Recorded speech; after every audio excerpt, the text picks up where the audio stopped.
Meron na naman ako ulit dito repair na live shockwave na SWA 3000. Okay? Ngayon, magbibigay ideya ako sa mga nagtatanong kung paano ako mag-fix, ano ang pinifix ko na value, ano yung parts, di ba? Ngayon, magbibigay ako ng ideya sa inyo. Ito yung board, Yan. Ang pinaka-issue lang naman ito is control Pinapapalitan sa akin ng mga control. Tapos, pinasabay na ni Bossing yung trimmer niya. Pinapa-fix bias sa atin. Yun yung pinaka most requested sa atin Okay, kaya magbibigay ako ng ideya sa inyo. Okay, disclaimer tayo. Pasensya na sa mga kapwa natin technician na mga veterans na. Itong video natin is para lang to sa mga newbie. And then, sa mga naku-curious kung paano ako mag-troubleshoot ng isang power amplifier, di ba?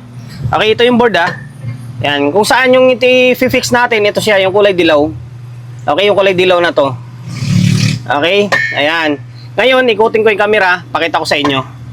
Ito na yung board, okay. Yan, ito yung board ng shockwave na SWA 3000. Okay, hindi ito yung ginawa natin ng video nung sa previous Ito yung isa Ayan, ito, hindi pa nga nakuha yan Iba ito, taga-kaibiga naman yung mayari nito. Ngayon, ito yung trimmer. Yan, ito siya 302 focus, meaning 3K yan. Ngayon, pwede nyong uga-ugain yan hanggang sa maputol. Or, pwedeng kakatirin nyo. Or, iangat nyo tong board na to. Pero, hindi nyo na kailangan gawin yun. Kasi, haba yung oras nyo. Pahaba yung proseso ng trabaho nyo. Ang gagawin nyo na lang, katirin nyo na lang. Kasi, double-sided naman ito. Inulit natin, pwede mo uga-ugain to hanggang sa maputol. Kasi, lata lang naman yan. Or, ganito. Pwede nyo siyang katirin. Pag nakatirin nyo ganyan. Katirin nyo siyang ganyan, Okay. Ayan, putol na. Tatlo to tapos putulin ito sa taas. Ayan, putol na siya. Ngayon, pag naputol na yan, ito, 302 yan meaning 3K. Yan, huwag nyo nang pansinin yung kamay natin kasi maghapon tayo nagtrabaho Yan, 3K yan. Ang pagbasa niyan is pag ganito. Hindi siya pag ganito. Pag ganyan siya Yan, 302 meaning 3K. Ngayon, ang lalagyan nyo ay yung gilid-gilid lang. Itong gilid na to, saan ba yung tayo pang turo Ito. Ito yung lalagyan nyo. Ito siya, itong sa taas na to. Tapos ito sa taas na to. Ay sa may baba na to. Huwag nyo nang lagyan to dito. Para hindi kayo malito. Pwede naman to, ito dito Or ito tsaka dito. Pero para hindi ka malito, itong kuha na lang. Ito, yung gilid na to sa taas, tapos dito sa may baba. Okay? Tapos, kung ano yung value na ginagamit natin, ay ito, 2.470. 2,470 ohms. Kung meron kayong 2.4, pwede na yung 2.4. Kung meron kayong 2.5K, meron na yung 2.5K. Pwede na yun. Akin kasi, ito yung ginagamit ko 2.4 Inulit natin guys, walang eksaktong value na ginagamit yung kada technician. May kanya-kanyang diskarte yung kada technician. Merong technician na gusto nila medyo mababa yung bias para hindi siya ganun kainit.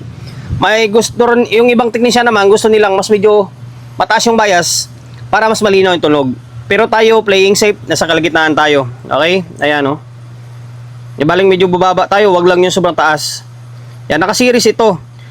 Naka-series yan Maging kalabasan yan is 2.470. 2,470 ohms. Ngayon, kung paano siya ikabit, pag ganito siya. Pag ito, yan, pag gilid mo siyang ganyan. Okay? Ngayon, dahil mahirap to, dahil hawak natin yung camera pa, hinangin ko muna. Okay? Bali, ito na siya Ayan, naka-series na yan. Ganyan ang pagkatirada. Di ba? Ngayon, pwede na yan. Wala ka nang ibang gagalawin dyan kapag fixed bias lang gagawin mo. Diba? Pero lang kung may sira pa na iba, di magto-troubleshoot ka talaga. Pero kung fixed biasing yung pinag-uusapan, ayan lang gagawin mo. Ayan lang diskarte yung susundin mo. And then yun yung value na gagamitin mo. Okay? Yan, 2.470. 2,470 ohms. Ngayon, pwede na ibalik ito. Tapos troubleshoot natin, testing natin ulit kung gagana na. Kasi ito, na-fix bias na natin to Okay, sana nakapagbigay idea ulit tayo sa mga kapwa natin technician na mga newbie lang, sa mga baguhan lang. Sa mga master, wala. Very basic na lang sa kanila ito.